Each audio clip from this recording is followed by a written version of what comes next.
Buongiorno telespettatrici, telespettatori di Antenna 3. Entriamo in diretta anche per questo venerdì 19 luglio per aggiornarvi su tutti i fronti della cronaca, dell'attualità e della politica, soprattutto della cronaca, perché ci sono tantissimi fatti di cui darvi conto. Andremo a Venezia, a Padova per lo scandalo delle tangenti. Questa mattina per la prima volta ha parlato il sindaco Brugnaro, abbiamo le sue dichiarazioni. Andremo poi a Padova, dove c'è stato l'interrogatorio dell'assessore dimissionario Boraso, che si è avvalso della facoltà di non rispondere, ma la nostra Valentina Visentina è riuscita a intercettare l'avvocato. È il caso di questi giorni, il caso politico giudiziario, ma poi appunto c'è la cronaca che ci porta tra Mogliano e Marcon, dove ieri si è registrata questa terribile tragedia, la morte della piccola Agnese, dimenticata in auto dal papà sotto il sole. Una famiglia che risiede a Zerman di Mogliano, e a Mogliano con il sindaco Davide Bortolato si trova il nostro Lucio Zanato. Buongiorno Lucio. Buongiorno Cristian, buongiorno ai telespettatori di Antenna 3. Mi trovo qui in municipio Mogliano dopo essere stato a Zerman. Devo dirvi che la frazione è chiusa nel dolore, via Veronese, strada vuota, nessuno vuole commentare l'accaduto. La casa di Sirio Chinellato e Gloria Lugato ha ovviamente i balconi chiusi, nessuno risponde al campanello, ma comprensibilmente, visto il grande dolore che è accaduto ieri nel pomeriggio, quando appunto Sirio si è accorto di aver dimenticato la piccola Agnese all'interno dell'auto andando al lavoro. Mi trovo qui perché il sindaco Bortolato ha convocato i giornalisti per un incontro che non è propriamente una conferenza stampa, con un obiettivo ben preciso. Sì, quello di fare un appello insomma ai media, ai giornalisti, che è quello di lasciare tranquilla questa famiglia in questo momento di dolore enorme. Si è abbattuta questa tragedia sulla città, su questa famiglia, insomma il mio appello è di lasciarli tranquilli, di lasciarli in pace, insomma, in questo momento difficilissimo. Ecco, proprio per questo allora vediamo il servizio che è stato preparato dalla redazione, poi torneremo qui anche perché ci sono piccole ma significative novità. A te. Sono stati i colleghi del padre, Sirio Chinellato, a lanciare l'allarme, ad accorgersi che quella bimba, chiusa nell'abitacolo dell'auto, non ci doveva stare. Agnese, Agnese, Agnese, grida il papà uscito dagli uffici mentre si mette in moto la macchina dei soccorsi. Non basta aprire la portiera e far circolare l'aria. Sono attimi concitati di angoscia, troppe le ore trascorse dalla piccola nella canicola di luglio, in giorni record sul fronte delle temperature, la mobilitazione nel primissimo pomeriggio nel piazzale della Lodes, azienda nell'area industriale di Marcon, in via Pialoi. Sono le sirene dei soccorsi a squarciare un pomeriggio di caldo e afa. Ho visto l'ambulanza, ho sentito l'ambulanza verso l'una, penso che... In base a una prima ricostruzione il decesso sarebbe stato causato da un tragico errore. Sirio Chinellato, residente a Zerman di Mogliano, andando al lavoro avrebbe lasciato la piccola in macchina anziché accompagnarla all'asilo, dove era attesa alle 8 circa. Probabilmente una tragica dimenticanza, un blackout della mente. Di certo Agnese è rimasta troppo tempo nell'abitacolo, diventato incandescente nel corso della mattinata, una vera e propria trappola, un'agonia lunga quasi 6 ore. Non sono nemmeno le 14, l'ambulanza del 118 arriva in pochi minuti e porta la piccola d'urgenza al pronto soccorso. I tentativi sono disperati, la rianimazione cardiopolmonare va avanti quasi 2 ore. Tra Marcone e Zerman di Mogliano, dove la famiglia risiede, cala il gelo. Papà Luca, mamma Gloria, accorsa all'angelo, vengono supportati dall'equipe di psicologi dell'ULSS 3. Una notizia che strappa il cuore, commenta il presidente della Regione Veneto Luca Zaia. Una precisa richiesta arriva invece da Matteo Romanello, sindaco di Marcon, cittadina già provata dalla tragedia di Alex Marangon. Chiedo a tutti di astenersi da qualsiasi commento che in questo momento sarebbe senza alcun dubbio fuori luogo. Sono sconvolto per la dinamica di questo tragico evento e sono vicino alla famiglia in questo momento difficile. Le parole di Romanello. Una prima indagine è chiaramente in corso. I carabinieri si stanno muovendo con cautela. E quindi questo il commento del sindaco Romanello, mentre il sindaco Bortolato di Mogliano riceve tante attestazioni di solidarietà da parte dei cittadini. Sì, c'è grande vicinanza alla famiglia per questa grande tragedia, grande vicinanza da parte dei cittadini, anche l'amministrazione, insomma, qualsiasi cosa dovesse servire, insomma, ci siamo. Ecco. Ho ricevuto questa mattina anche delle mail, delle lettere, delle telefonate, insomma, di solidarietà e vicinanza. Riusciamo a leggerne una, perché poi c'è invece dall'altra parte come dire, l'odio social che si è già scatenato. Sì, naturalmente i social sappiamo che sono un po' questa cloaca dove a volte molti vanno ad esprimersi in maniera sbagliata, insomma, questi genitori. E allora sentiamo qualche messaggio positivo. Cari tutti, desidero fortemente che questa mia mail arrivasse ai genitori di questa bimba volata in cielo perché è lasciata per ore troppo al caldo in macchina. Desidero immensamente portare loro infinito abbraccio e amorevolezza. Non vorrei qui infatti trattare di regole sui seggiolini anti-abbandono, ma solo di vicinanza a questi due genitori straziati da un dolore troppo grande. Vorrei che sentissero che da stasera li vorremmo affidare al cielo, che preghiamo perché trovino attorno a loro persone molto care e che li possono almeno un po' consolare, persone che portino loro l'abbraccio misericordioso di una comprensione nuova che sa tutta di cielo, un cittadino. Questo è davvero molto toccante.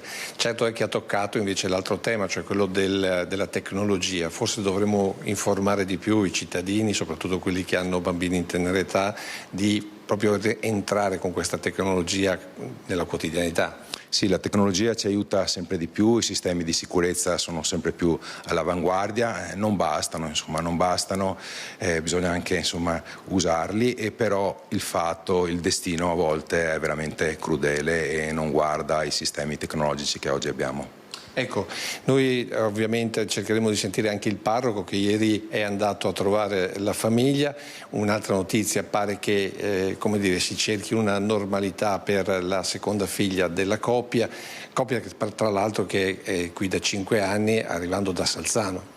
Sì, arrivano da Salzano, io non li conoscevo, il parroco so che è stato a trovarli, insomma, per portar loro conforto, insomma, e tutta la città è vicina a questa famiglia in questa enorme, ripeto, tragedia.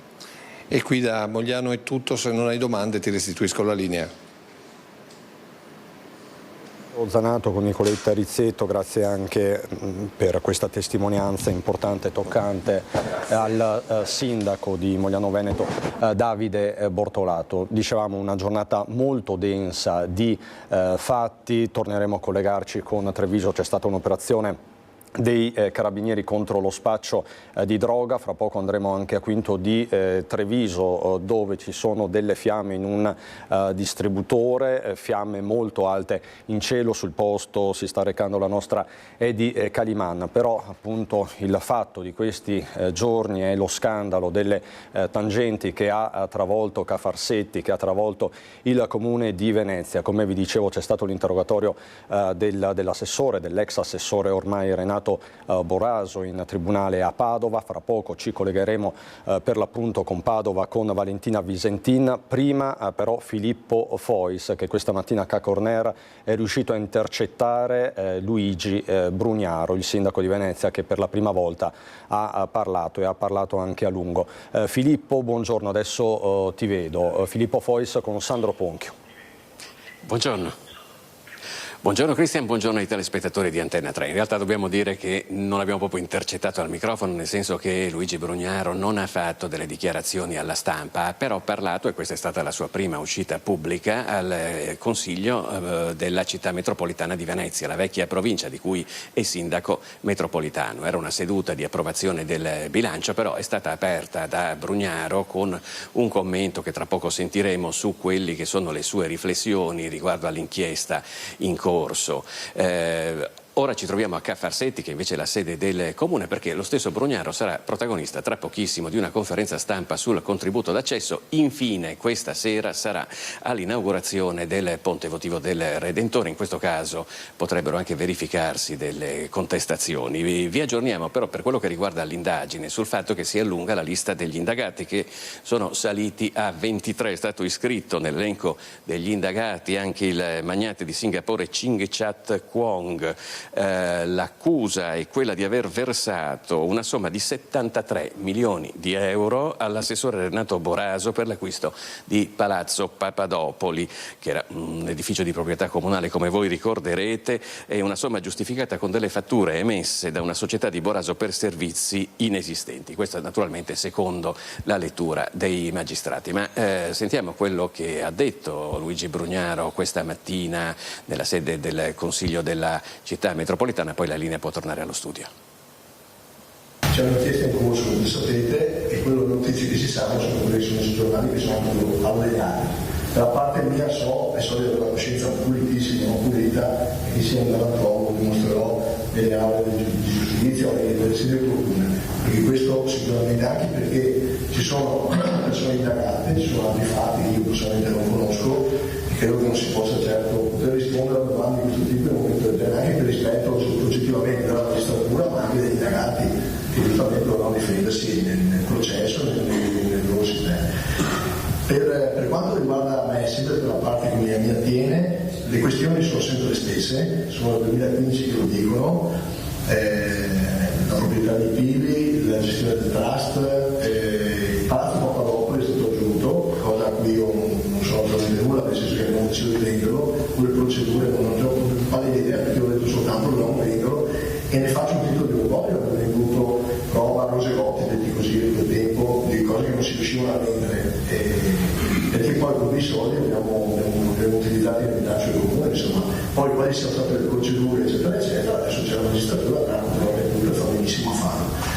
Per il resto poi si può parlare anche della lei, non sia chiaro una roba, cioè la lei resta la mia passione, il cuore eccetera eccetera, non c'è dubbio che mi arrabbio o giurisco se dico che non mai mi sarei immaginato o pensato di fare pressione su chi sia perché dovessero responsabilizzare la lei, lo dico per togliere tutto quello che ho letto sui giornali, poi se lo fuori da per oggi come di quello, ma insomma questo è quello che posso dire oggi in maniera molto generale, lo dico perché la cosa che invece mi interessa di più sarà affrontare il tema politico, lo voglio fare però con la tranquillità dopo che gli indagati, le persone, le situazioni si sono un attimino più decantate, si è capito bene di cosa stiamo parlando, perché secondo me l'assenza di questi banchi la dice lunga su quanto oggi qualcuno vedi barama. Se ricorderete, oggi ho il ponte votivo, no? Farò la mia via Crucis, perché esiste nella vita, esistono dei momenti in cui devi rispondere.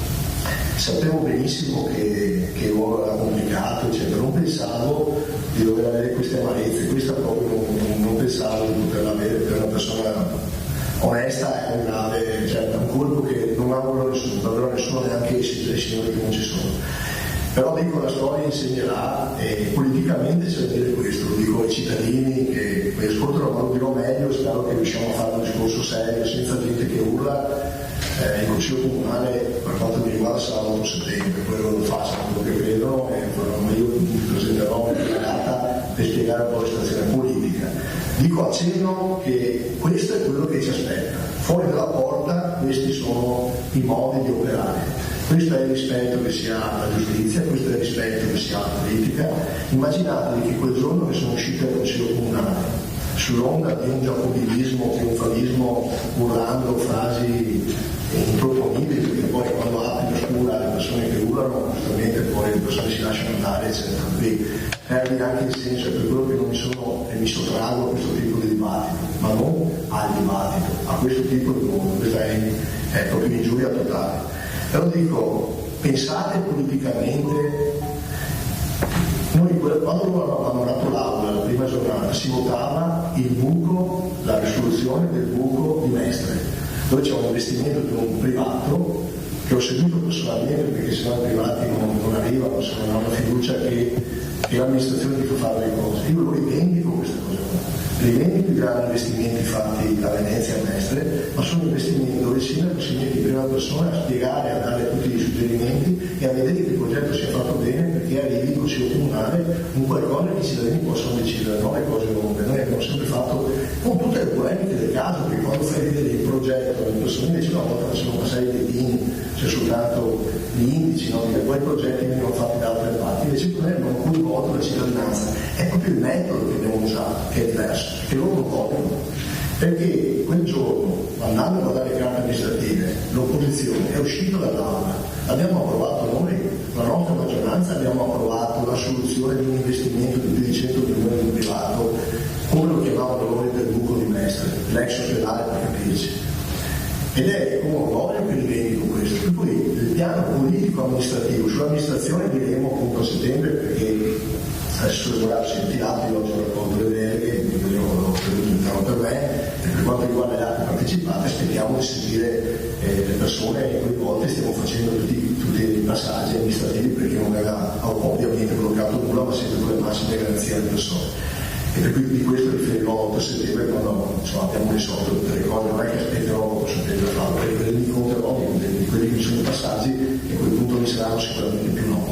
Ma per il resto, dal punto di vista politico, amministrativo, bisogna spiegare bene ai cittadini che questo è proprio il vero tema politico. Oggi una di questi 4 deliberi, lo dico ai giornalisti che vanno via, una di 4 qui che verrà votata da questa maggioranza è lo spostamento del deposito del CTV in $100.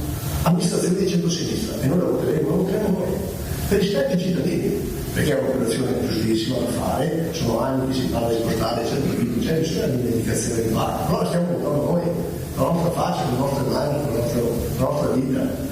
E questo è successo a Venezia, questo per quello siamo riusciti a sbloccare la città, sbloccarla. Ho finito con le mie dichiarazioni per spiegare che non mi sono dato troppo per nulla e oggi mi troverete al contributivo e prezzeremo anche tutti quanti eventuali soggetti che urleranno eccetera, magari sarà quello con la pistola d'acqua che eventualmente dirà che quello non è violenza, quello sono suggerimenti per magari avere una proposta alternativa al turismo, spariamo ai turisti, acqua adesso. E poi succede magari qualcos'altro. Guardate che il tema è nettamente politico. Per quanto riguarda la parte penale, riguarda me e mi difenderò io, non voglio che nessuno aveva, voi siete da questo punto di vista assolutamente mal elevati, cioè voi meno consiglieri metropolitani, ma neanche non c'entra niente, meglio che avremo chiarito. Io la denuncia al soggetto di lavoro per la data, non volevo fare la causa, è finito, abbiamo mandato un anno, dico finisco il mandato e poi facciamo la causa perché sia chiarita questa cosa una volta per tutto, perché sapevo che diventavo una tramosa per tutto e io guardavo l'interesse dei cittadini più che il mio, preferivo andare avanti con l'amministrazione a fare le cose e continuiamo a fare, l'ho fatto anche ieri, possibilmente vedrete cose sempre più interessanti, qualcosa di straordinario, lo scriveremo, resterà nella storia, ma resterà nella storia anche il modo con cui l'opposizione mi sta trattando, senza avere il briciolo, un documento di nulla, non c'è nulla e stanno chiedendo le dimissioni per FUS. Se allora se è così, noi possiamo tranquillamente lasciare perdere e pensare che la comunicazione legislativa. Questa è una cosa che mi ha, prima essere fatta è stata richiesta, però dobbiamo vedere il diritto, ho massima fiducia negli inquirenti che facciano il loro lavoro giusto, pubbliciare con la patente, ripeto, controllano per devi controllare, non c'è problema, siamo sereni, questo riguarda me. Ma non avrei mai pensato un'opposizione che senza neanche poi darsi il consiglio di discutere, ma hanno già deciso che devo dire, hanno già deciso. E io dovrei prendere il voto democratico e mettere in mano a stare con le agende che decidono loro, i tempi che decidono loro. Via Crucis, Sacrose, speriamo che non crocifissa, io spererei che il finale sia diverso. Però questa è gente che grida brava, vi ricordate? Chi volete liberare? Gesù o Barabba? Barabba. Poi se l'aperitivo è di domina, però le sparito tutti, non c'è mai uno cazzato la mano. Chi è che le troverà quella volta? Non si sa. Avanti così, possiamo vendere, facciamo testate, tanto tirare fango alla gente è facile, si fa nulla, si vendono i giornali, ci rovinano le vite. La nostra, spero di no, mi spiace appunto ovviamente per i miei amici, per Stefano, per la gente che si fida di me, continuate a fidarmi perché sono una persona onesta. Anch'io mi fiderò. Questa democrazia ha scritto uno oggi, questa democrazia, forse sarebbe il caso di fare qualche pensiero, perché poi qualcuno eventualmente se ci sono degli sbagli dovrebbe rispondere, e invece per quello che ho visto io nella mia vita ho visto che non risponde a nessuno a vivere. Di questo spero che si mettano almeno la mano sulla coscienza di fare questo, anche per rendere agibile, ma non è che perché mi metti un'ombra di sospetto, allora io devo fermarci su una cosa che non ho fatto, non ho mai fatto nulla, se non prestarmi la mattina alla sera gratuitamente, non scrivo mai questa cosa qua. Per 9 anni, se io 9 anni volevo fare qualcosa e l'avrei fatto, non c'è uno strato di atto amministrativo, non ho fatto niente, avevo detto, non ho fatto niente, ho solo controllato i demonisti Institute di Bonifica National Bank facessero tutto che era necessario per tenere in sicurezza l'albero scritto nel draft dall'inizio. L'unica cosa è che come sindaco mi interessa. Per il resto sono investimenti di vita privata.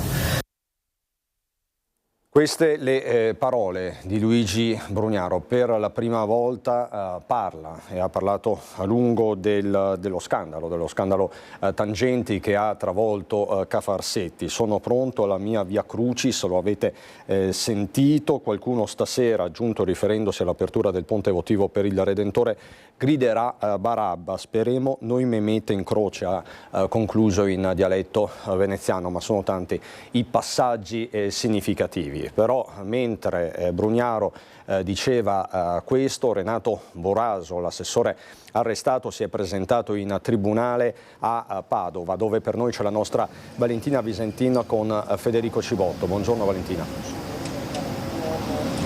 Sì, buongiorno dal Tribunale di Padova, dove si è svolto fino a pochi minuti fa l'interrogatorio di garanzia dell'ex assessore Renato Boraso, coinvolto, arrestato nella maxi inchiesta Tangenti che ha travolto il comune di Venezia. L'interrogatorio di Boraso è uno dei 4 che era previsto per oggi. Il primo, quello dell'imprenditore Fabrizio Ormellese, invece si è svolto alle 11 in carcere.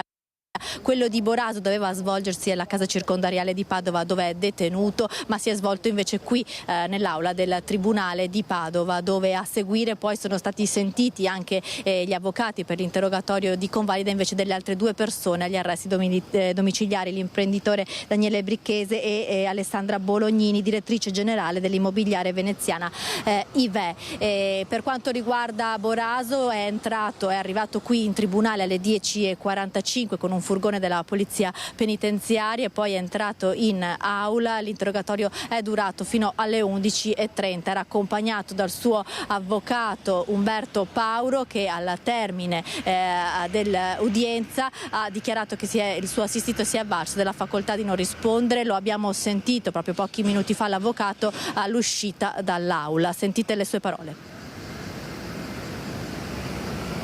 Avete deciso di avvalervi della facoltà di non rispondere in attesa di valutare tutta la documentazione in atti per poi eventualmente chiedere di essere sentiti dal pubblico ministero.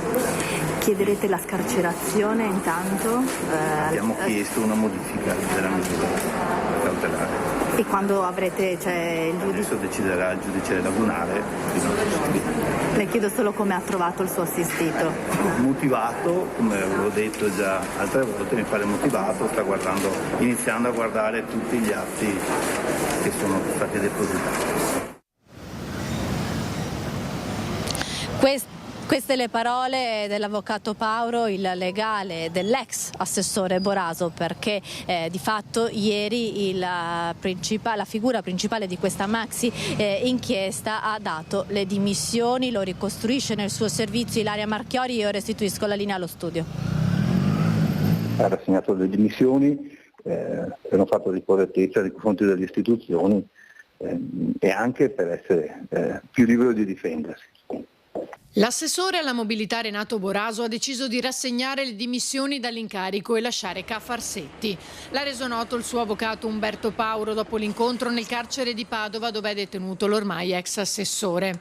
Il legale non ha commentato la scelta, ritenendola un atto dovuto. Oggi hanno depositato i documenti, la procura ha depositato i documenti in cancelleria e quindi ne abbiamo preso copia e quindi è stata consegnata al mio assistito.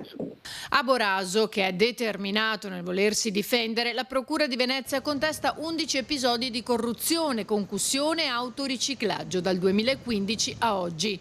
Tra questi figura la vendita al ribasso di Palazzo Papadopoli, che vede coinvolti in un altro filone anche il sindaco Brugnaro e il suo capo di gabinetto Ceron. Per l'accusa, Boraso, all'epoca assessore al patrimonio, si sarebbe fatto consegnare 73.200 euro dagli emissari dell'imprenditore cinese di Singapore, con fatture alla sua società Stella Consulting per consulenze inesistenti nel 2017 e nel 2018, cifre poi girate ad altre 2 sue aziende.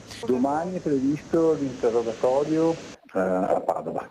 Le indagini stanno continuando. Aspetta l'autorità giudiziaria. di individuare quelle patologie ed estirpare eventualmente quelle che sono queste malattie dell'amministrazione, se ci sono queste malattie dell'amministrazione. La Procura della Repubblica sta lavorando, noi assistiamo a quello che è il lavoro dei magistrati.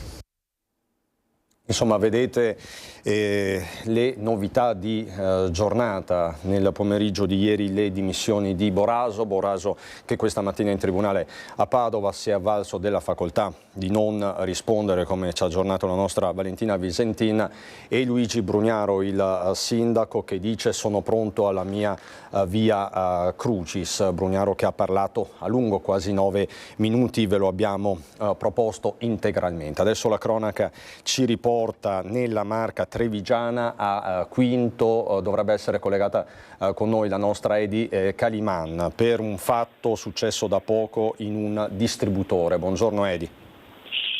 Cristian, buongiorno ai telespettatori. Ci troviamo al distributore Vega di Quinto di Treviso. Eravamo sulla strada verso Scorzè, ci è arrivata notizia di questo grosso incendio. All'inizio sembrava essere un incendio divampato proprio dal distributore. Siamo arrivate sul posto. In realtà quello che è andato a fuoco è un camioncino frigo di un'azienda di alimentari che si è parcheggiato nella prima piazzola di sosta che ha trovato lontana da macchine e da qualsiasi altro punto sensibile, perché il guidatore e il passeggero, entrambi dipendenti di un'azienda appunto che si occupa di alimentari, hanno cominciato a vedere del fumo uscire dal lato del passeggero, dal cofano dato passeggero. Hanno ovviamente immediatamente preso paura, il fumo ha cominciato a invadere l'abitacolo e la prima piazzola di sosta si sono fermati. I due sono ancora qui, hanno entrambi intorno ai 45-50 anni. Vi descrivo la scena: c'è l'ambulanza, vigili del fuoco ancora qui, polizia locale, carabinieri per i rilievi del caso. Sono infatti tutti al lavoro per non solo domare le fiamme già domate fortunatamente dal pronto intervento dei vigili del fuoco, ma anche i carabinieri e la polizia locale stanno cercando di capire le cause di questo incendio improvviso a questo furgoncino frigo. Sul posto appunto l'ambulanza, perché i due signori all'interno dell'abitacolo pare si abbiano subito una lieve intossicazione. Sono qui i sanitari del SUEM che li hanno fatti entrare in ambulanza, sono qui davanti a me, pare tutto ok, sono coscienti, nessun ferito fortunatamente, solo tanta paura. Sul posto anche i proprietari del distributore Vega, corsi immediatamente non appena hanno saputo la notizia. La strada è stata preventivamente chiusa perché, Cristian, devi sapere che questo distributore ha anche un impianto di distribuzione di GPL, e un fuoco e un fumo così importanti divampati da questo furgoncino, sebbene posizionato a circa 50 metri, forse un po' meno dal punto di GPL, poteva essere un pericolo vero non solo per le macchine in transito nella strada accanto al distributore, ma anche per chi stava facendo benzina in quel momento. L'attività del distributore, a parte questi momenti concitati di spegnimento delle fiamme che sono divampate dal veicolo, ha continuato e continua regolarmente a funzionare. Ci sono persone che un po' perplesse guardano il furgoncino che Edi, non so se in regia stanno riuscendo a far vedere delle assolutamente, immagini. stiamo mostrando tutto. Io ti ringrazio davvero per questa corrispondenza tempestiva, in presa diretta. Le immagini sono davvero impressionanti e raccontano di una tragedia sfiorata. Ovviamente questa sera ritorneremo su tutti i dettagli nel corso dei nostri telegiornali. Grazie davvero Edi Caliman, sempre per la cronaca, sempre la cronaca in diretta che ci porta a Treviso per una vastissima operazione antidroga condotta dai carabinieri. Al comando di via Cornarotta c'è la nostra Francesca Bozza con Francesca Pezzo. Buongiorno.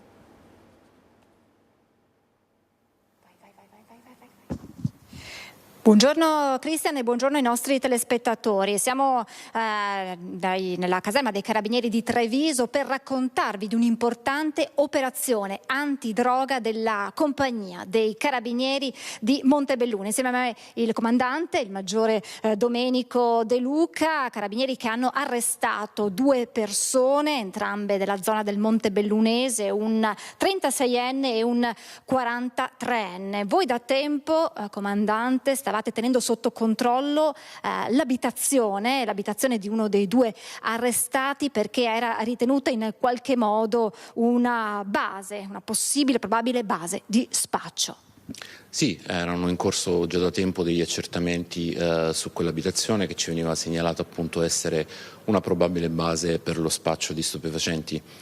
Ecco, durante questi continui controlli che voi avete fatto, avete visto che si allontanava a bordo della sua auto da questa abitazione il 43enne, che dopo qualche chilometro voi avete fermato.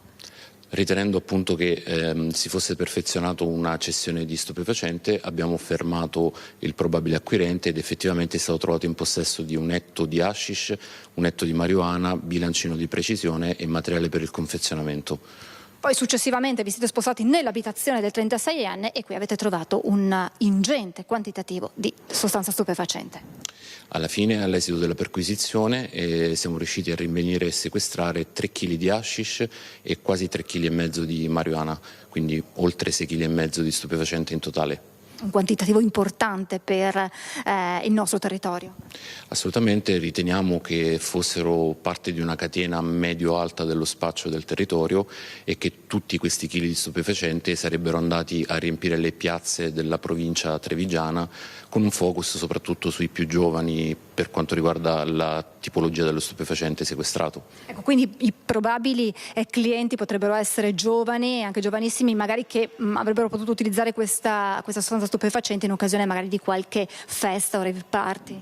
Sì, diciamo sicuramente d'estate il consumo delle droghe, soprattutto hashish e marijuana, incrementa in maniera significativa e sicuramente il focus sarebbe stato quello giovani minori, anche nel periodo pre-vacanze, che avrebbero acquistato per poi portarlo con sé. Nella zona probabilmente del Montello, questa potrebbe essere stata la zona più interessata dallo spaccio? Sicuramente partendo dal Montello, ma noi pensiamo che avrebbe interessato sicuramente tutto l'Alto Trevigiano. Ecco, insomma, questa è stata l'importante operazione, Cristian, proprio per fermare quello che poi è anche contrastare quello che è l'utilizzo di queste sostanze tra i giovanissimi, possono diventare molto pericolose per i più giovani. Sì, sono state già fatte nel recente passato operazioni consimili e sicuramente quella zona è attenzionata e non mancheranno ulteriori accertamenti su quella parte. Grazie al maggiore De Luca. Cristian, se non hai domande ti restituisco la linea. Grazie davvero Francesca Bozza, grazie a te il tuo ospite e a Francesca Pezzo per la parte tecnica. E noi ritorniamo a occuparci della tragedia del Brenta, perché si terranno lunedì mattina nella chiesa ortodossa di Loreggia i funerali di Stefan Cristoiu, il campione di braccio di ferro morto negato nel tentativo, lo ricorderete, di salvare dalle acque un giovane dello Sri Lanka, anche lui annegato. Il funerale secondo rito ortodosso inizierà lunedì mattina alle 10. La famiglia, gli amici si preparano a dare l'ultimo saluto a Stefan Cristoiu, il 29enne di origine romena che domenica scorsa non ha esitato un attimo a gettarsi nelle acque del Brenta a Campo San Martino per tentare di salvare la vita a Ramesh Ganegedara. I vortici e le correnti del fiume, che in quel punto viene chiamato la Morta, hanno risucchiato tutti e 2, ripescati poi dai sommozzatori dei vigili del fuoco. Il corpo di Stefan partirà poco prima dall'ospedale di Campo San Piero, dove la camera ardente sarà aperta per chi vorrà dare l'ultimo saluto dalle 8 di lunedì fino alle 9:40. A celebrare le esequie secondo il rito ortodosso padre Nequilai Postolaki e padre Christian Manasturean. Presenti in chiesa anche i compagni della Federazione Sportiva Braccio di Ferro, lo sport di cui Stefan era un campione, che ha annunciato che porterà il suo nome la Coppa Italia, competizione di valore internazionale. Il corpo di Stefan poi riposerà nel cimitero di Pieve di Curtarolo, dove il giovane, che avrebbe compiuto 30 anni il 23 luglio, aveva vissuto a lungo. A Curtarolo nel giorno del funerale sarà lutto cittadino. A Villanova di Camposampiero, il paese dove Stefan aveva da poco acquistato casa, si osserverà un minuto di silenzio.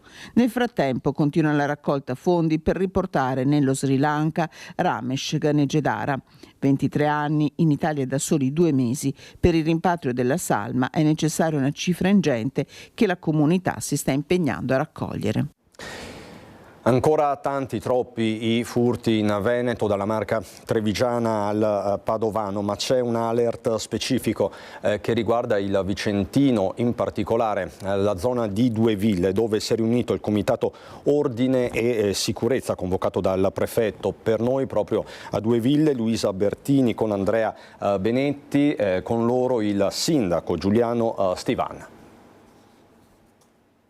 Escalation di furti in abitazione qui a Due Ville. I primi 6 mesi dell'anno si registra un aumento del 20-30% rispetto allo stesso periodo dell'anno scorso, al punto che il prefetto ha deciso di convocare proprio qui in municipio un comitato ordine e sicurezza. Siamo in compagnia del sindaco che ci spiega quali sono adesso le misure che saranno messe in campo. Sì, voglio intanto ringraziare per la celerità il prefetto e il questore che stamattina in una settimana hanno deciso di organizzare appunto questo evento qui in comune a Due Ville. È un segnale alla cittadinanza che c'è la presenza dello Stato. Come amministrazione praticamente sono 4 i punti che stiamo portando avanti. Il primo è una convenzione che faremo con un'associazione Carabinieri in Congedo e che presidierà nelle ore serali il territorio, andando a contattare eventualmente persone che avessero disagi o bisogno di attività. La seconda è la videosorveglianza. In questo momento Due Ville ha un parco di 25 telecamere, un po' vetuste, che andremo a sistemare, ma andrà implementata con altre 20 telecamere. Qui arriveremo a un parco di circa 45-50 telecamere e andranno sistemate nei punti sensibili, piazze, cimiteri, punti dove effettivamente ci creeranno problemi. Andranno installati altri 4 target system che consentono di monitorare il territorio. La terza cosa che andremo a fare è un controllo di vicinato. Ormai i comuni importanti, la città di Vicenza ce l'hanno tutti, è uno strumento efficace, importante, dove i cittadini sono coinvolti ed esplicano un'attività di compatternariato per riuscire a dare presidio a quelle che sono le loro zone. L'ultimo appunto è quella degli impianti di allarme. Stiamo definendo una convenzione con una ditta importante italiana che a prezzi molto calmierati darà la possibilità alle persone, a pensionati, a chi non ha mezzi importanti di installare un impianto di allarme al quale sia collegato il servizio di vigilanza che viene a fare il controllo. Sarà un contratto della durata di circa 36 mesi che però consente alle persone che non hanno grandi possibilità di avere un impianto di allarme e di essere monitorate nel momento del bisogno. Ecco, l'avete sentito, tante le misure in campo, tra cui anche il potenziamento dei controlli, e su questo noi abbiamo sentito anche il prefetto che vi facciamo ascoltare insieme. I servizi straordinari di controllo del territorio li faremo su una duplice direttiva, una mirata ai reati contro il patrimonio e quindi a infrenare quegli atti vandalici posti in essere da giovani generazioni, quindi con l'utilizzo delle unità cinofile della Guardia di Finanza, con le associazioni sul territorio, l'associazione Carabinieri in Congedo, miriamo a svolgere un'attività sui parchi pubblici, con i controlli straordinari sul territorio, e quindi stiamo verificando anche di pianificare un'operazione ad alto impatto, quindi proprio sull'altra direttrice, proprio finalizzata a adottare una strategia un po' più efficace per infrenare i furti in abitazione. Ovviamente da questi servizi straordinari poi derivano tutti gli esiti che sono utili per le attività di indagine che vengono demandate alle forze di polizia territoriali. Queste dunque le azioni che la Prefettura di Vicenza mette sul tavolo a Due Ville. Dicevamo un vero e proprio fenomeno quello dei furti. Vi raccontiamo adesso di una razzia in provincia di Padova, gli attimi di terrore vissuti da un noto ristoratore di Mestrino. Entrati in casa e nel ristorante nel cuore della notte. Erano in 4 i banditi che intorno alle 2 di mercoledì hanno assaltato il locale con annessa abitazione Bosco Mardigliana di Mestrino. All'interno il proprietario Antonio Coltro, solo in casa con il suo cane in quel momento. Sono entrati prima perché con le telecamere abbiamo visto i passaggi, sono entrati, hanno perlustrato prima il ristorante, portando le mance dei camerieri. E poi sono saliti. Un lavoro da professionisti che, dopo aver arraffato il denaro in contante e un coltello ritrovato dopo 2 giorni, si sono diretti alla cassaforte toccando solo quello che era necessario. Per aprirla la banda ha usato un flessibile potente che ha permesso in pochi minuti di arraffare quanto c'era all'interno: gioielli di famiglia e dei contanti. Durante la fuga il faccia a faccia tra i banditi e il ristoratore. Io sono stato svegliato dal cane, a dire la verità. Fortunatamente mia moglie, che dorme in un'altra stanza, in un altro piano, non c'era. L'avevo accompagnata al mattino in stazione, è andata a Roma, è ancora a Roma. Per fortuna, perché in quella stanza sono passati, hanno aperto qualche cassetto. Ho fatto l'inizio di una colluttazione quando hanno colpito il cane, l'ha picchiato, allora io sono andato contro, mi ha rovesciato per terra e mi ha tirato dietro una lampada in ceramica grossa, grande, non mi ha preso però. Non dorme da 2 giorni il ristoratore, che ha sporto denunce ai carabinieri, ma sconsolato ci racconta come in via Tevere non sia il primo colpo. Sono passati su 3 abitazioni in questa via, si ripete costantemente sta roba, vuol dire che insomma c'è anche poca sorveglianza. È inutile che mettano le telecamere all'inizio del paese quando la via De Fugas è dall'altra parte, che non vedo niente. Una zona flagellata, quella a ovest di Padova. Anche a Villafranca Padovana l'ennesimo furto, rubati da un'azienda 2 potenti trattori agricoli. Quindi ladri in casa che non si fanno scrupoli, anche se i proprietari sono all'interno. Un copione simile a Sant'Andrà di Povegliano. Quindi ritorniamo nella Marca trevigiana.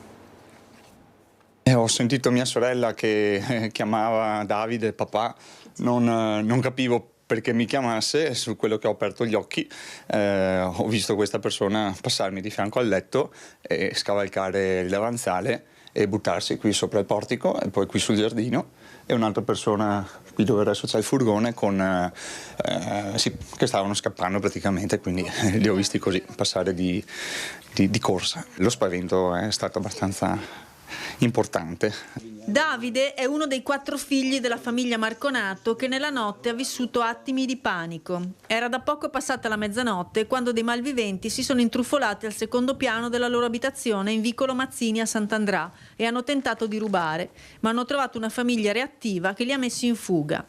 Avevano da poco finito di cenare con degli amici e la signora Tania stava riposando sul divano in attesa di andare a dormire. Sento Davide, il figlio secondo, che grida, e lì ho vissuto un momento di terrore perché ho pensato che stesse male, siccome l'anno scorso gli era capitato un malessere che era svenuto, e la prima cosa è stato: oddio, adesso cosa è successo? E sono arrivata su. Come sono arrivata dalla scala, ho trovato lui, Chen, tutti e 3 i figli insomma che vivono qui, e lui, tutti concitati. Uno era scappato, è saltato, era uno, poi ce n'era un altro, insomma questa è stata la dinamica. I minuti sono stati, credo, non 5 di quello che ci ha impiegato a raccontare, forse meno. Per dove sono entrati dobbiamo ricostruire, ma non è importante, è importante che stiamo bene e che non ci hanno toccato. I ladri hanno portato via un portagioie dal grande valore affettivo e un orologio della mamma, ricordo prezioso, ma la famiglia era già stata visitata nel 2015 da altri malviventi che avevano invece rubato molto di più. E nella notte un'altra famiglia del vicinato ha ricevuto una visita non gradita.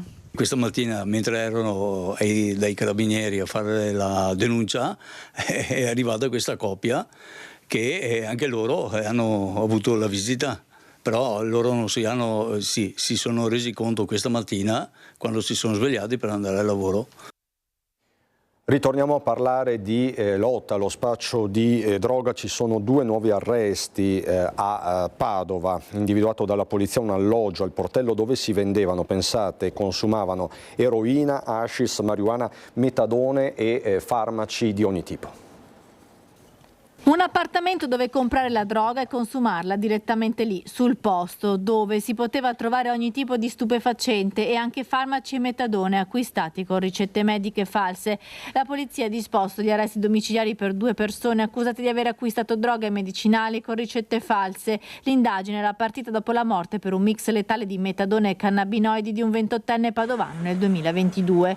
Droghe che erano state vendute al giovane dei 2 indagati. In quell'occasione l'appartamento del portello venne anche perquisito subito dopo il decesso del ragazzo, ritrovando dello stupefacente e molte scatole vuote di medicinali e delle prescrizioni. Monitorando i telefoni degli occupanti dell'appartamento, la polizia ha ricostruito l'acquisto di medicinali fatti nelle farmacie della città, pagando in contanti per non lasciare traccia, con ricette mediche false, farmaci che venivano acquistati anche online e rivenduti insieme al metadone che uno dei due indagati, tossicodipendente, si procurava frequentando il SERD. Il secondo indagato invece metteva a disposizione l'appartamento per consumare la droga e i farmaci che rivendevano i loro clienti. Un giro consolidato e florido che aveva trovato nella casa del Portello un luogo sicuro per consumare e acquistare illegalmente lo stupefacente. I due indagati sono ora agli arresti domiciliari, per loro è stato disposto anche l'uso del braccialetto elettronico. Spostiamoci a Montegrotto, bivacchi abusivi negli hotel dismessi delle Terme, controlli dei carabinieri nella struttura fatiscente dell'ex albergo Cristallo. 6 persone sono state denunciate.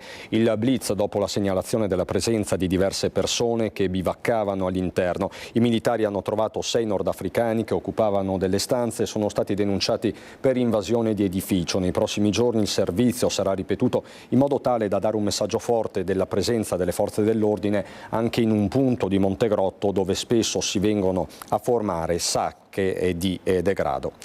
Vi diamo conto anche di un blitz della finanza in un appartamento della cittadellese, sequestrati cosmetici irregolari contenenti una molecola tossica. Nei giorni scorsi i finanzieri del Comando Provinciale di Padova hanno sequestrato oltre 1000 cosmetici e prodotti per la cura della persona contenenti una sostanza vietata, prodotti venduti da una dipendente di un locale di somministrazione di alimenti e bevande nell'Alta Padovana. La donna è stata sorpresa a cedere i prodotti durante l'orario di apertura del locale. Nella sua abitazione sono state ritrovate altre 30 confezioni degli stessi prodotti. Attraverso i messaggi analizzati dalla finanza si è risaliti anche ad una complice. Nell'abitazione di quest'ultima sono stati ritrovati oltre 1000 prodotti contenenti una molecola nota anche come Lilial, inserita a partire dal marzo del 2022 tra le sostanze considerate cancerogene, mutagene e tossiche per la riproduzione, ossia vietate. Tutti i prodotti, creme viso, filler e saponi per l'igiene intima del valore di oltre 40.000 euro sono stati sequestrati e le 2 donne denunciate. Abbiamo ancora tanti fatti da raccontarvi, ci sono dei collegamenti, tra poco andremo anche a Tezze sul Brenta, un anno esatto dalla grandinata che ha sconvolto la comunità, ci sono ancora delle ferite evidenti. Vi ricordo la nostra notizia di apertura, non potrebbe essere altrimenti, lo shock di Mogliano, di Zermana in particolare, per la morte di Agnese Chinellato, questa bambina di 1 anno e mezzo che appunto è morta ieri a causa del caldo, dimenticata in auto dal papà. 5-6 ore di agonia dalle 8 del mattino fino alle 14 quando è stato lanciato l'allarme. In apertura di questa prima edizione ci siamo collegati in diretta con il nostro Lucio Zanato, si trovava con il sindaco di Mogliano Davide Bortolato che dice: questo è il momento del dolore, ci stringiamo intorno alla famiglia comune, sindaco che fanno anche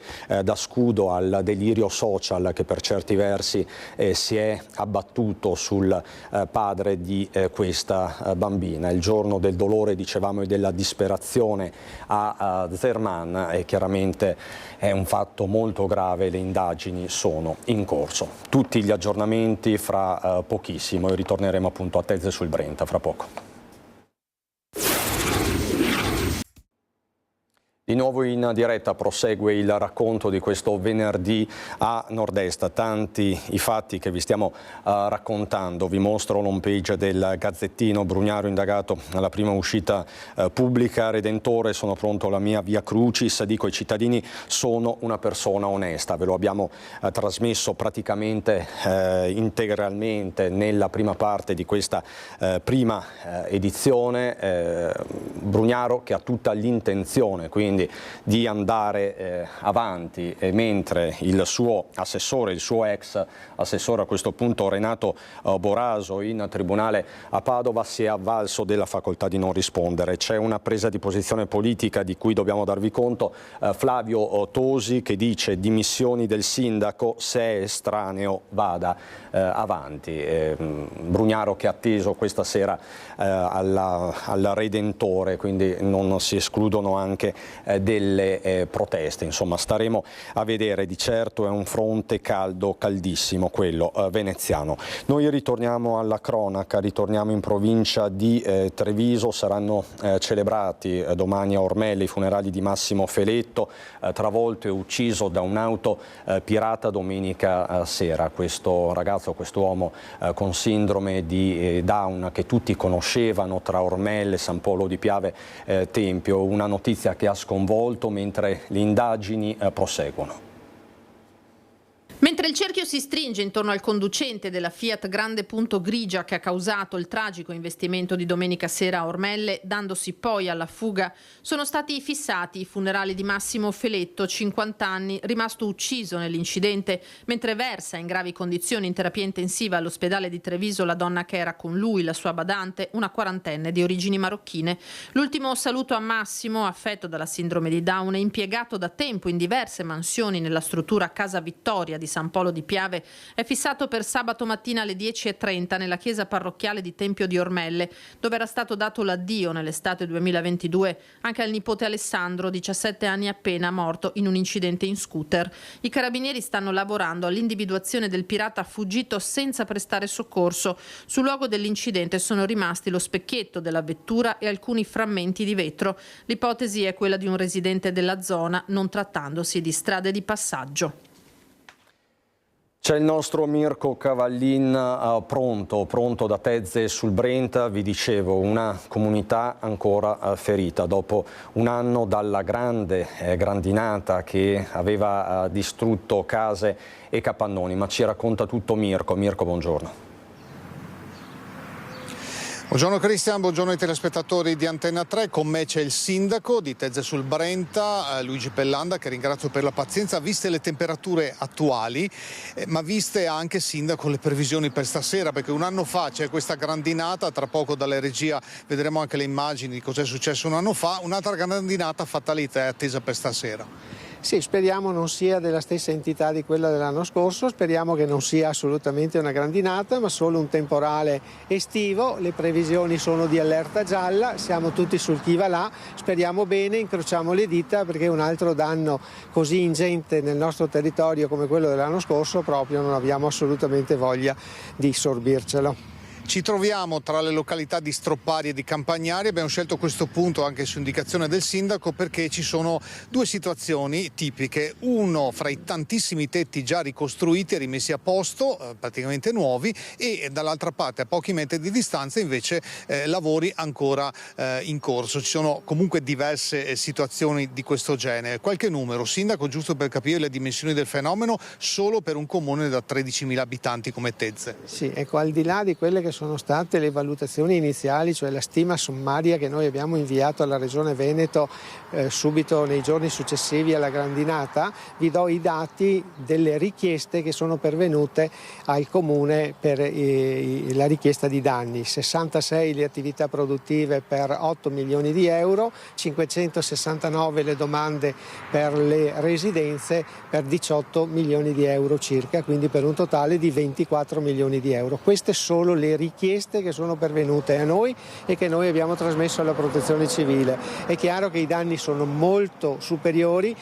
569 dicevo sono le richieste per le abitazioni, ma in realtà gli edifici che sono stati interessati dalla nostra stima sommaria erano più di 1500. Molti poi coperti da assicurazione, fortunatamente per loro. Qualcuno qua vicino diceva tra poco: mettiamo dentro già le macchine per stasera perché non si sa mai, per prudenza. Torniamo al 19 luglio 2023. Cosa stavate facendo voi amministratori in quel momento? Ecco, in quel momento stavamo entrando in sala consiglio per l'ultimo consiglio prima della pausa estiva e abbiamo avuto subito dopo la chiamata da parte dei vigili del fuoco che ci hanno allertato e ci hanno consigliato di attivare la protezione civile, cosa che abbiamo fatto e fatto velocemente il consiglio comunale, e poi tutti quanti ci siamo riversati qua nelle strade delle nostre frazioni per cercare di capire cosa fare e come intervenire. Ringrazio sempre la protezione civile e comunale e regionale perché ci ha dato veramente una grossa mano. Sono intervenute squadre anche dalle province vicine, dal Bellunese, dal Veronese e dal Trevigiano, che devo sempre comunque ringraziare, perché quei 15 giorni successivi alla grandinata sono stati veramente molto impegnativi. Allora chiudo, Cristian, con un aggiornamento grazie a Renzo Rigon in tempo reale sul meteo. C'è questa allerta per il tardo pomeriggio di oggi fino alla mattinata di domani. Arriviamo con la telecamera a inquadrare il massiccio del Monte Grappa, zona dell'altopiano di Asiago. Insomma, ci sono già dei cumuli in azione che si stanno caricando in vista delle prossime ore. Qui la temperatura continua a rimanere torrida, era torrida anche un anno fa, speriamo appunto che le conseguenze non siano altrettanto violente. Con questo è tutto da Tezze sul Benta, grazie al sindaco Luigi Pellanda, Renzo Rigon per la parte tecnica, a te la linea. Grazie Mirko, grazie Renzo e grazie ovviamente al tuo ospite. E l'apprensione di Tezze è l'apprensione un po' di tutto il Veneto, di buona parte del Veneto, dove dalle 11 di oggi c'è in atto un'allerta meteo, un'allerta di colore gialla, quindi questo dalla tarda mattinata di oggi, con una possibile estensione dei fenomeni temporalischi dalla serata anche sulla pianura. In questo momento, nelle prossime ore, le zone più monitorate, più attenzionate sono quelle della Pedemontana. Alla luce di queste previsioni, il Centro Funzionale Decentrato della Protezione Civile del Veneto ha emesso un avviso di criticità idrogeologica e idraulica valida fino appunto a domani mattina, come ci ricordava il nostro Mirko. È previsto il possibile innesco di frane superficiali e colate rapide sui settori montani, pedemontani, collinari delle zone in allerta, possibile innalzamento dei livelli della rete idrografica secondaria. Così dunque in Veneto, soprattutto nell'Alto Veneto. Però appunto sono giorni particolarmente estremi. Tuttora nella maggior parte della regione ci sono temperature record. Fa il punto l'ARPAV. Un'ondata di caldo anomalo e prolungata. Le temperature roventi di questi giorni hanno portato il Centro Funzionale della Protezione Civile della Regione Veneto a dichiarare lo stato di allarme climatico per disagio fisico sulle aree costiere, pianeggianti, continentali, pedemontane e montane. Il tempo sarà ancora in prevalenza stabile, con temperature molto elevate per il periodo, quindi massimo ancora intorno ai 34-36 gradi in pianura. Le previsioni di ARPAV, almeno per le prossime ore, parlano ancora di grande caldo, anche se dal pomeriggio di venerdì sono previsti temporali. Da sabato ci sono una contenuta diminuzione delle temperature e sui valori sono più consoni al periodo. Galzignano Terme nel Padovano è la stazione ARPAV dove sono state rilevate le punte di calore più alte, con la colonnina di mercurio che ha raggiunto i 37 gradi. Nel fine settimana si dovrebbe tornare a respirare in questo luglio caratterizzato da un'ondata di caldo così lunga. Questo luglio qui ha registrato questa lunga ondata di calore, essendo già la seconda per il mese di luglio, e piuttosto prolungata quest'ultima, perché è iniziata almeno sulle zone del litorale già a partire da domenica scorsa, e comunque c'era stata anche la settimana scorsa con una buona ondata di calore, insomma, per alcune giornate, per cui ecco, si sta dimostrando un luglio piuttosto caldo. La prossima settimana le temperature dovrebbero essere meno torride, allineate a quelle del periodo. Questo il punto di ARPAV nelle ore in cui il Veneto, soprattutto l'Alto Veneto, guarda al cielo. Tra l'altro ieri c'è stato un importante test tra Belluno e Treviso proprio sul sistema di protezione civile, lo conoscete ormai tutti, IT Alert. Ieri è stato simulato il collasso della diga della Stua in Val Canzoi nel Feltrino. In 14 comuni lungo il Piave, 4 nel Bellunese, 10 nella Marca Trevigiana. L'allarme è arrivato direttamente sullo smartphone, ma ci sono stati anche dei disguidi. Il punto lo fa Tiziana Bolognani.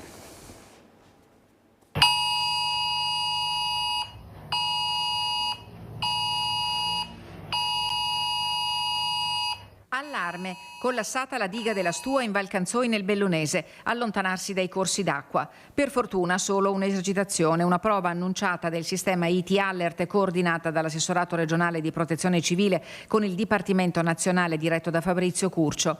Il suono prolungato di allerta ha agganciato i cellulari di tutti i cittadini che si sono trovati anche solo di passaggio nel perimetro amministrativo dell'area individuata dal test. Tutti tranne chi si trovava in Val Canzoi, ha fatto sapere l'assessore Giampaolo Bottacin, che ha segnalato il problema noto dell'assenza di segnale proprio nella vallata della diga della Stua. Una conferma, spiega Bottacin, della necessità di provvedere e implementare la copertura telefonica nelle aree che il sistema individua di volta in volta per rafforzare la sicurezza in caso di reale emergenza. Il test ha simulato il collasso dello sbarramento e l'allarme è scattato in 4 comuni bellunesi: Borgo Valbelluna, Cesio Maggiore, Feltre e Sette Ville, e in 10 comuni del Trevigiano: Crocetta del Montello, Giavera, Moriago e Nervesa, Pederobba, Segusino, Sernaglia della Battaglia, Valdobbiadene, Vidor e Volpago del Montello. Per il Veneto si tratta del terzo test IT Alert, dopo quello generale di settembre 2023. Nei prossimi mesi ne seguiranno altri 2, un primo a simulazione di un incidente rilevante che riguarderà uno stabilimento industriale e un secondo a simulazione di un incidente nucleare.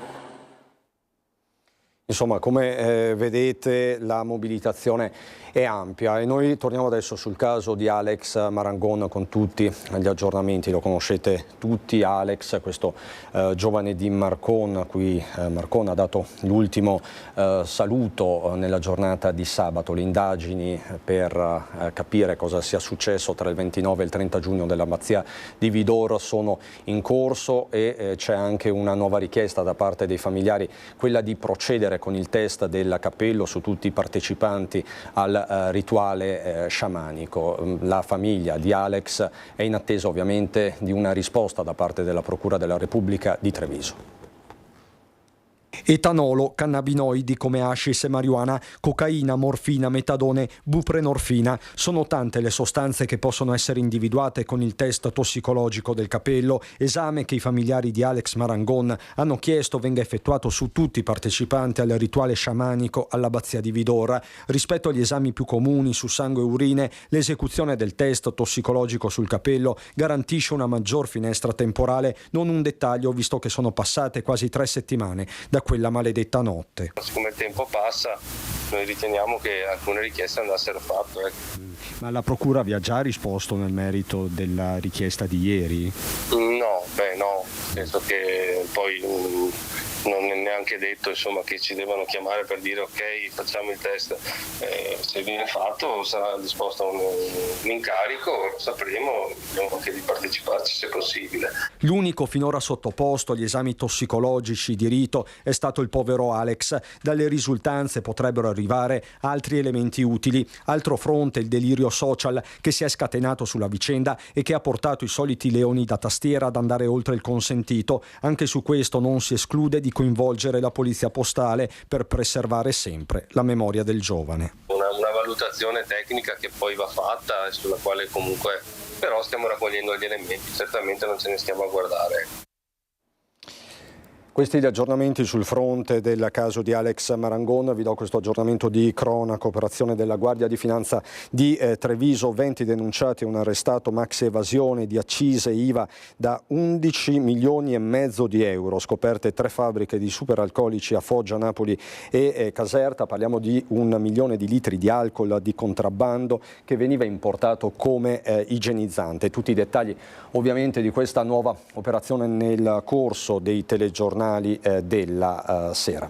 Come vedete tante le notizie, tra l'altro vi ricordo di questa tragedia sfiorata a Quinto di Treviso. In questo distributore si è collegata poco fa con noi la nostra Edi Caliman. Vi rimostro le immagini, sono immagini davvero impressionanti che parlano di una tragedia sfiorata. Siamo al distributore Vega, dove è andato in fiamme un furgoncino e appunto questi sono gli effetti. Gli occupanti sono stati messi in salvo, non ci sono quindi danni alle persone. Così dunque a Quinto di Treviso, un'estate calda, torrida da tutti i punti di vista, anche dal punto di vista finanziario. faremo fra pochissimo il punto con Mauro Schileo, che tutti conoscete, il nostro consulente patrimoniale, perché appunto è necessario, quanto mai necessario, occuparsi dei nostri soldi, dei nostri risparmi. Il clima è caldo anche sui mercati, speriamo non grandini fondamentalmente. Adesso sono giorni particolari, dopo le elezioni europee ci sono un po' di novità e un po' di movimento sui mercati. In realtà già da inizio anno abbiamo visto belle crescite e faremo anche qualche previsione, insomma, di cosa potrà succedere nella seconda parte del 2024. Le variabili sono tantissime, ne dico una ma poi ci ritorneremo: le elezioni americane. Le elezioni americane, sicuramente l'elezione del Presidente degli Stati Uniti incide, ma già solo dagli speech, dai discorsi, insomma, dei due candidati in questo momento, vediamo movimenti a mercato. Uno su tutti, per esempio, quando Trump qualche giorno fa ha fatto alcune dichiarazioni sull'azienda TSCM che produce semiconduttori a Taiwan, ha mosso il mercato in modo importante. Tutti i titoli tecnologici sono scesi notevolmente sulla base di dichiarazioni di Trump, quindi sempre un evento generativo, cioè che poi porta a altre conseguenze. Le elezioni saranno interessanti. E allora, per i consigli dell'esperto, del nostro Mauro Schileo, e per tutti gli aggiornamenti di cronaca, ci rivediamo fra pochissimo. Di nuovo in diretta in questa giornata segnata da molti eventi di cronaca. Ringrazio dalla regia Alessandro Granziera e Fabio Fagliero. Prendiamoci un po' di tempo per analizzare quello che sta accadendo in questi giorni. Occupiamoci dei nostri risparmi, occupiamoci dei nostri soldi. Vi ho già presentato il nostro consulente patrimoniale, lo conoscete tutti, Mauro Schileo. È importante oggi la presenza di Schileo perché stanno avvenendo tanti fatti a livello europeo, geopolitico, e sono fatti che influiscono sui nostri risparmi, sulle nostre tasche, perché sembra di no, ma in realtà c'è una correlazione potente tra quello che avviene sopra le nostre teste e quello che avviene dentro le nostre tasche. Certo, sappiamo che la politica può influenzare i settori di mercato, fondamentalmente le dichiarazioni stesse di Ursula nello speech di ieri hanno di fatto già lanciato probabilmente una volata a un settore che già di per sé stava crescendo e che è il settore green.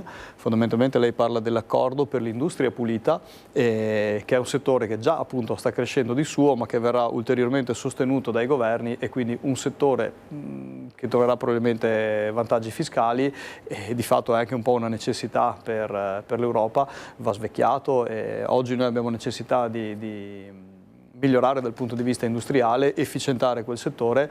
Ursula lo ribadisce in maniera molto precisa e ritengo che sia sicuramente un asset, cioè un investimento da tenere in portafoglio per chi ha ottica di lungo termine. Senta Schileo, quindi il bis di Ursula von der Leyen, che qui vediamo nel suo video di ringraziamento postato sui social, questo bis della von der Leyen fa bene ai mercati? È una buona notizia dal punto di vista dei risparmi, dei risparmiatori, al di là delle considerazioni politiche che ci interessano in questa sede fino a un certo punto? Certo, non ha un impatto così diretto sui mercati, ma certamente non è uno scossone, e sappiamo che le docce fredde ai mercati non fanno bene, generano segni meno, quindi fondamentalmente posso dire di sì, genera un po' di stabilità. Sappiamo che i mercati pagano la stabilità e le certezze con i segni più, quindi secondo me è assolutamente un evento positivo. Quindi questa può essere una buona notizia per i mercati, che cercano ovviamente sempre delle rassicurazioni. Certo, stabilità è il concetto chiave fondamentalmente, quindi sì, in questo... E dopo 5 anni, sì, dopo i 5 anni che abbiamo vissuto, dopo la pandemia, le tante crisi geopolitiche aperte dall'Ucraina alla Palestina, insomma, forse ce n'è di bisogno. Usciamo da un periodo complicato, questo è abbastanza evidente, insomma, lo sanno tutti. Tant'è che ieri ha anche parlato Christine Lagarde, presidente della BCE, rinnovando i tassi di interesse, mantenendoli fondamentalmente inalterati, ma dando uno spiraglio di taglio dei tassi, probabilmente insomma, a settembre o novembre, insomma, in quel periodo, e questo sarà molto positivo per i mercati. Tant'è che hanno reagito positivamente già in questi giorni, prezzando fondamentalmente un taglio futuro. I mercati hanno già fatto qualche segno più. Esempio, i titoli di Stato, sui quali più volte avevo fatto degli interventi tempo fa, suggerendo fondamentalmente anche l'acquisto di titoli molto sottoquotati. Oggi, bene o male, hanno un pochettino tutti quanti ripreso vigore grazie a tutta una serie di logiche di mercato, tra cui appunto la valutazione del taglio dei tassi, che ad oggi però ancora non è avvenuta, ma siamo esattamente in quella direzione. È un ragionamento figlio dell'inflazione. In questo momento l'inflazione è scesa, sì, non è scesa tanto quanto avrebbe voluto la BCE, siamo ancora al 2,5% in Europa, l'Eurozona dovrebbe arrivare al 2% di inflazione prima di vedere un taglio consistente dei tassi, ma la parte finale fa fatica a ridursi. Siamo passati da un'inflazione particolarmente alta ad un numero decisamente più contenuto, però questo ultimo scalino è difficile da raggiungere. Lo aveva previsto, no? Qualche mese fa era mio ospite, sempre seduto lì, e insomma... Apprezzo che lei lo dica, quindi sì, aveva detto che insomma sì, che era opportuno frenare facili entusiasmi, che la discesa dei tassi di interesse non sarebbe stata così rapida come qualcuno auspicava, preconizzava all'inizio di quest'anno. Sì, anche perché di fatto l'inflazione, la chiamano inflazione core, cioè il nocciolo duro fondamentalmente, fino ad un certo punto scende, ma da un certo punto in poi fa fatica a scendere nella parte finale, e questo è esattamente quello che sta succedendo. Ci sono dei prezzi molto resistenti che nel paniere dell'inflazione mantengono alto il livello, e questo la BCE lo sa benissimo, tant'è che ha fatto un primo piccolo taglio dei tassi e poi ha atteso l'evolversi degli eventi. Oggi fondamentalmente abbiamo visto i numeri, l'inflazione è in fase di riduzione, sì, non così velocemente, quindi probabilmente nei prossimi mesi vedremo ancora una riduzione dell'inflazione, e quindi probabilmente la BCE inizierà a tagliare i tassi. Credo, penso e spero che da qui a fine anno un altro taglio sia possibile. Ecco, quindi vedevamo prima questo lancio di agenzia BCE lascia fermi i tassi al 4,25%, con Lagarde che dice su settembre siamo aperti a nuovo taglio, e lei mi insegna appunto che poi questi annunci vanno un po' a tonificare. Io personalmente, certo, ha dato tono al mercato, infatti i BTP sono tutti quanti risaliti, quelli soprattutto di lunga durata. Io personalmente non so se settembre sarà la data giusta, credo sarà un po' più avanti il periodo giusto per vedere un taglio dei tassi, ma questa è una mia previsione, voglio dire. Solitamente ci azzecca, poi magari fra sono molto mese. fortunato. Anche qui la Presidente Lagarde che dice l'inflazione fluttuerà sui livelli attuali nei prossimi mesi, quindi questo significa, come dicevamo, che sarà tutto molto più lento del previsto. Certo. Però la tendenza c'è, il trend comunque è segnato. Sì, fondamentalmente il trend è segnato, esattamente come dicevo prima per l'accordo per l'industria pulita nominato da Ursula, anche lì il sentiero è tracciato, è evidente che quello è un settore che vedrà crescita, però sì, non è un'operazione che durerà qualche giorno, ma durerà qualche anno, quindi quello è un settore che vedrà crescita di lungo termine. Ecco, quindi questa è la fotografia, no? Alla quale poi possiamo aggiungere ulteriori dettagli, che dettagli non sono, come io vorrei aggiungere un dato storico che magari tante persone mi chiedono. Siccome i primi 6 mesi dell'anno sono stati buoni per le borse, di fatto è un periodo che ha visto crescita, siamo arrivati ai massimi, il mercato scenderà. Io non ho la sfera di cristallo, ma parlo con dei dati storici. Negli ultimi 20 anni, fondamentalmente, quando si è visto crescita nel primo semestre, normalmente il secondo semestre ha continuato a vedere crescita, quindi statisticamente sarebbe opportuno continuare a investire o rimanere investiti quantomeno. Questo è un suggerimento guardando la statistica. Diciamo che quindi il suo suggerimento qual è? Oggi di continuare a tenere le posizioni, quelle esposte al mercato azionario, perché secondo me non è finita la corsa dei mercati.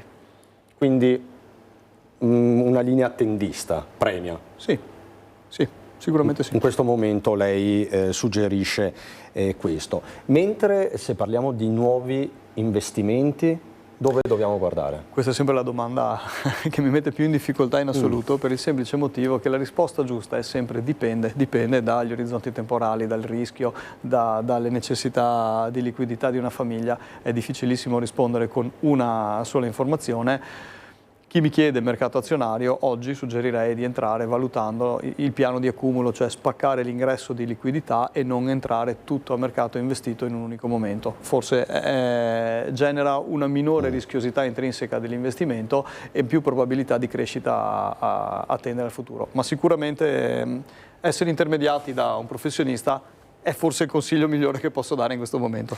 Prima lei, Schileo, faceva riferimento alle parole di Ursula von der Leyen, quindi a questa attenzione che ci sarà alla transizione energetica, quindi i pacchetti energetici, puntare sulla transizione green in questo momento può avere senso? Sì, certo, assolutamente. Il settore clean energy è da un pezzo che esiste a mercato, ha avuto alti e bassi, ha avuto periodi anche di storno, quindi di discese consistenti. Oggi sta rivedendo segni più, insomma, ma già da inizio anno ha visto belle crescite e probabilmente dopo queste dichiarazioni continuerà a vederne, insomma, nel lungo termine. Lo vedo un investimento positivo per chi ha ottica di lungo termine, ovviamente.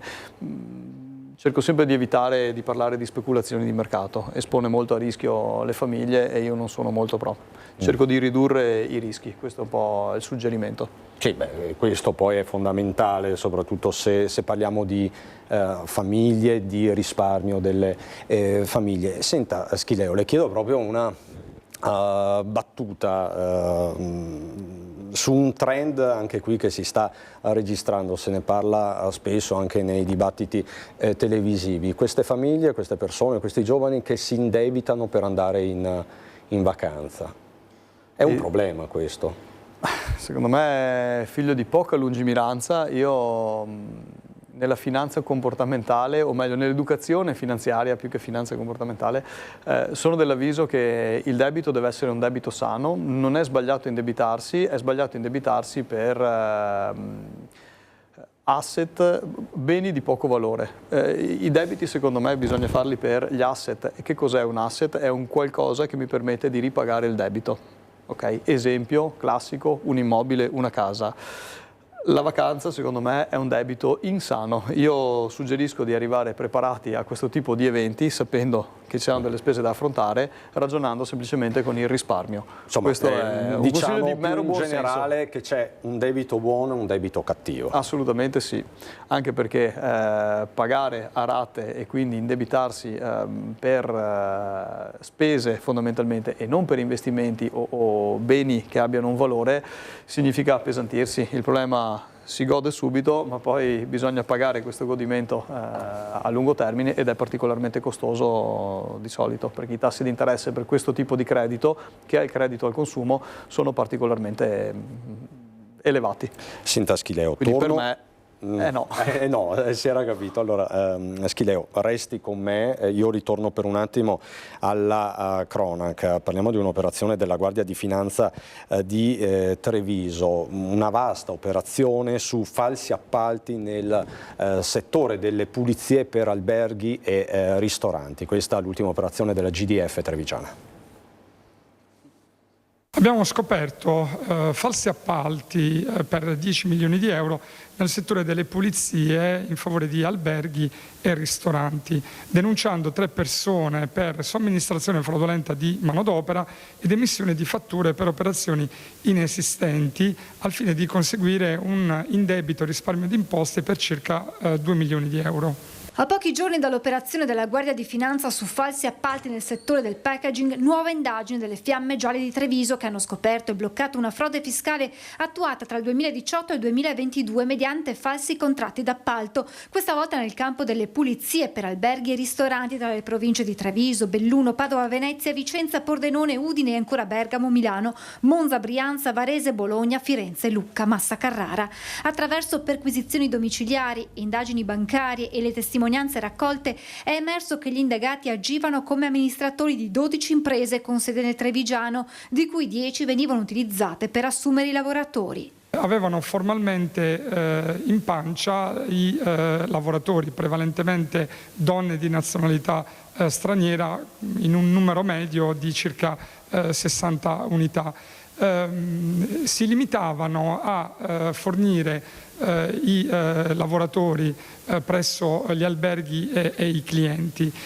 Sul piano però delle fatturazioni, queste 10 imprese emettevano le fatture per le prestazioni dei dipendenti nei confronti di 2 società create ad hoc che si sono interposte tra le appaltatrici a monte e i clienti committenti a valle di questo sistema che abbiamo scoperto. Dall'indagine è emerso che le 10 imprese non hanno mai depositato i bilanci e hanno maturato debiti contributivi e tributari per oltre 1 milione di euro.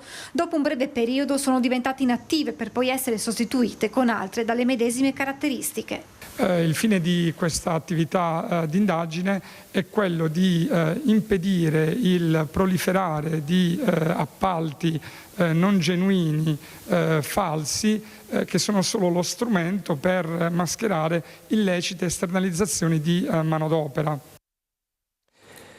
Donald Trump, lo possiamo vedere sempre dall'ANSA.it, alla convention di Milwaukee, sopravvissuto perché Dio era dalla mia parte. Queste dichiarazioni che stanno facendo ovviamente il giro del mondo. Proprio il fattore Trump e il fattore più in generale elezioni americane è il fattore del 2024 anche sui mercati, anche per i piccoli risparmiatori.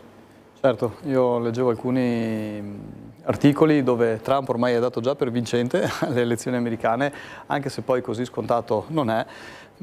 Potrebbe essere un evento che sicuramente per il mondo finanziario potrebbe portare parecchi cambiamenti, anche perché soprattutto secondo me per il tipo di politica che sta portando avanti verso la Cina e gli accordi che vorrebbe stringere col mercato cinese.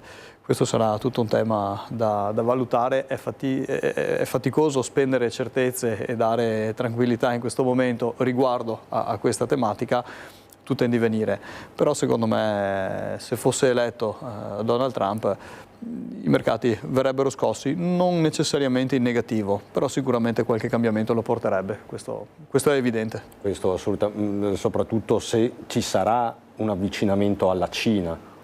Da capire se ci sarà, come ci sarà e in quali settori, questo è difficile da prevedere. Senta Schileo, io volevo chiederle in ultima battuta di questi BTP. Sono davvero convenienti? Sono ancora convenienti? Ma i BTP sono convenienti? Sì, sono convenienti tutti, dipende. A inizio anno suggerivo BTP per chi avesse un'ottica, un orizzonte temporale di lungo termine a lunga scadenza. Perché? Perché avrebbero beneficiato della logica dei tassi in modo importante. Tant'è che oggi, voglio dire, chi ha comprato BTP di lunga scadenza a inizio anno guadagna il 10, il 15%, insomma porta a casa performance consistenti. È ancora un buon momento.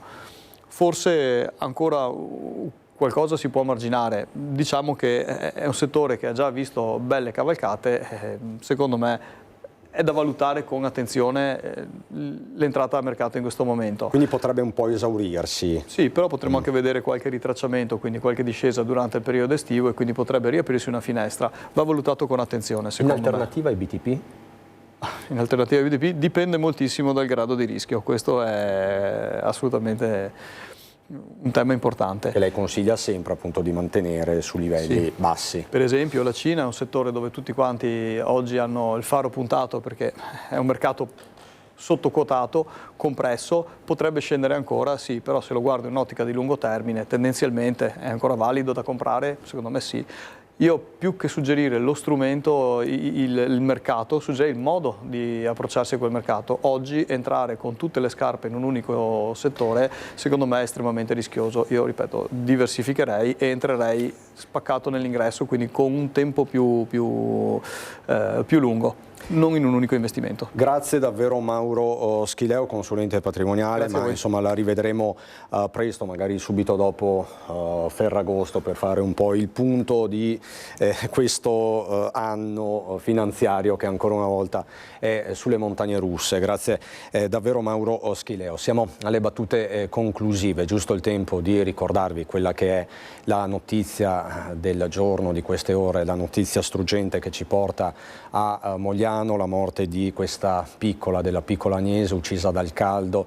Nella giornata di ieri si trovava all'interno dell'abitacolo dell'auto del padre, papà, che di fatto se l'è dimenticata per 5-6 ore sotto il sole di queste giornate appunto da caldo record. Ci siamo collegati con Lucio Zanato, con il sindaco di Mogliano Davide Bortolato. Tutti si stringono attorno alla famiglia, anche se c'è da registrare come al solito un certo delirio social, i soliti leoni da tastiera. Diciamo che è un fatto questo per cui si indagherà ovviamente, però un fatto sul quale deve anche esserci un silenzio rispettoso.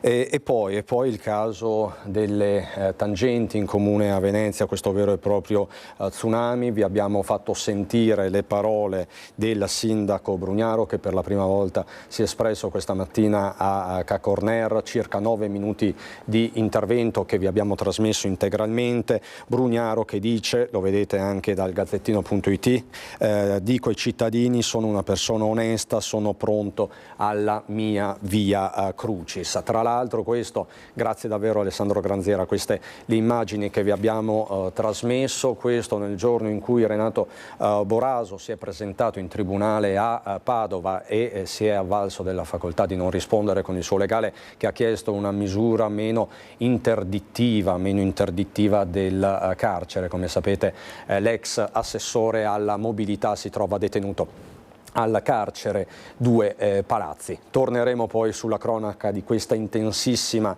giornata, sulla tragedia sfiorata al distributore di Quinto di Treviso, all'episodio di follia che si è registrato ieri sera in Loggia dei Cavalieri, presso la Loggia dei Cavalieri a Treviso, l'operazione antidroga portata avanti su larga scala dai Carabinieri di Treviso, in particolare nell'area del Montello. Tanti davvero i fatti, solo il tempo di ricordarvi che subito dopo di noi andrà in onda il documentario Borgo Italia e poi il film Diritto alla vita per la regia di Jude Taylor. È davvero tutto. Ringrazio dalla regia Alessandro Granziera e Fabio Faliero. Subito dopo la sigla c'è il meteo. Buon proseguimento.